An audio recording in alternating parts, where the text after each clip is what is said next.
dangers. Trampoline parks, they're a popular destination for kids, but there are serious risks. I-Team consumer investigator Jason Knowles found serious injuries occurring inside these jump arenas. Jason. The I-Team uncovered hundreds of 911 calls from area trampoline parks, and we found trampoline dangers. As parks become more popular, critics say there's been a jump in injuries.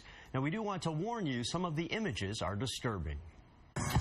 It's high-flying fun and an indoor exercise for many children. The I-Team worked with our ABC station in Philadelphia, and we found that injuries at trampoline parks can be potentially life-changing. A fractured ankle during trampoline dodgeball, a broken neck flipping into a foam pit. Then there is this man who landed with such force on the perimeter of a trampoline, severing his foot from his leg. This teen suffered a severe brain injury after falling through a hole in a trampoline. I see him trying to stand up, and then he goes, "Daddy!" Deslyn Audain remembers her son Jeremiah's screams when he broke his femur at a New Jersey trampoline park last May. The cast went from his ankle to his pelvis. As a parent, you're just thinking, how dangerous can a trampoline park be? Through the Freedom of Information Act, the ABC7 I-Team requested the number of emergency injury calls made to the 16 Chicago area parks in the last 3 years. A total of 315 911 calls were made. That number does not include injured children taken directly to the ER by their parents. Broken noses, broken cheekbones, broken jaws, broken necks that have led to quadriplegia and death. Don McPherson, a Naperville veteran gymnastics instructor, is a critic who has been an expert witness testifying against these parks on many occasions. You have kids that are just bouncing across a trampoline.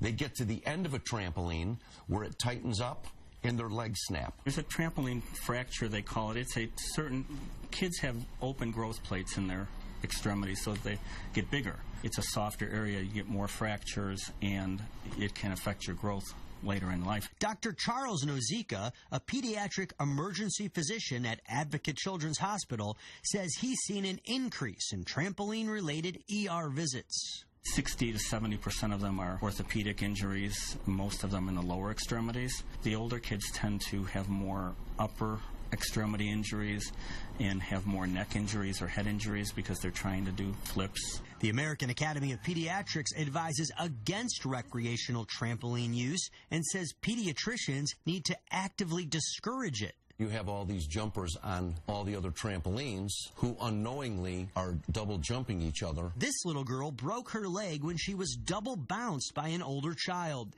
Double bouncing is when one jumper affects the rebound of another. Parks warn guests not to do this, but McPherson says it is difficult to prevent. The I-Team randomly chose a park to see for ourselves. We visited Sky High Sports in Niles, open since 2011. In the last 3 years, 9 emergency calls for injuries were made from the business. Like all patrons, we had to first sign a waiver and watch this safety video. Jumping on a trampoline can be dangerous, causing serious injuries, including broken bones and even death.